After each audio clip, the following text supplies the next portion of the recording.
ഇന്റർനെറ്റിൽ കുട്ടികളുടെ നഗ്നദൃശ്യങ്ങൾ തിരയുകയും കൈമാറുകയും ചെയ്ത 6 പേർ അറസ്റ്റിലായി.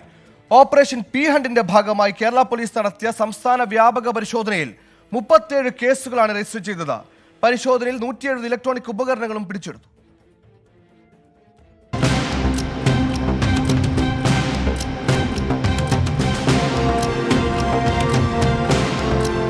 ഇന്റർനെറ്റിലൂടെ കുട്ടികളുടെ നഗ്നദൃശ്യങ്ങൾ തിരയുകയും പ്രചരിപ്പിക്കുകയും ചെയ്യുന്നവരെ വലയിലാക്കാനാണ് Kerala police operation P hunt നടപ്പിലാക്കിയത്. ഓപ്പറേഷൻ പി ഹണ്ടിന്റെ ഭാഗമായി കഴിഞ്ഞ ദിവസം സംസ്ഥാന വ്യാപകമായി 455 ഇടങ്ങളിൽ പോലീസ് പരിശോധന നടത്തിയിരുന്നു. 173 ഇലക്ട്രോണിക് ഉപകരണങ്ങളും പിടിച്ചെടുത്തു. പരിശോധനയിൽ കുട്ടികളുടെ നഗ്നദൃശ്യങ്ങൾ പ്രചരിപ്പിച്ച 6 പേരെ അറസ്റ്റ് ചെയ്തു. തിരുവനന്തപുരം, കൊല്ലം, പത്തനംതിട്ട, മലപ്പുറം, കോഴിക്കോട്, കാസർഗോഡ് ജില്ലകളിലാണ് അറസ്റ്റ്.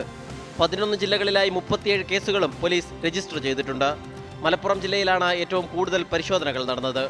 മലപ്പുറത്ത് 60 സ്ഥലങ്ങളിൽ നടത്തിയ പരിശോധനയിൽ 23 ഇലക്ട്രോണിക് ഉപകരണങ്ങളാണ് പിടിച്ചെടുത്തത്. ഓപ്പറേഷൻ പി ഹണ്ടിന്റെ ഭാഗമായി വ്യാപക പരിശോധനയ്ക്കൊരുങ്ങുകയാണ് കേരള പോലീസ്. 24 തിരുവനന്തപുരം.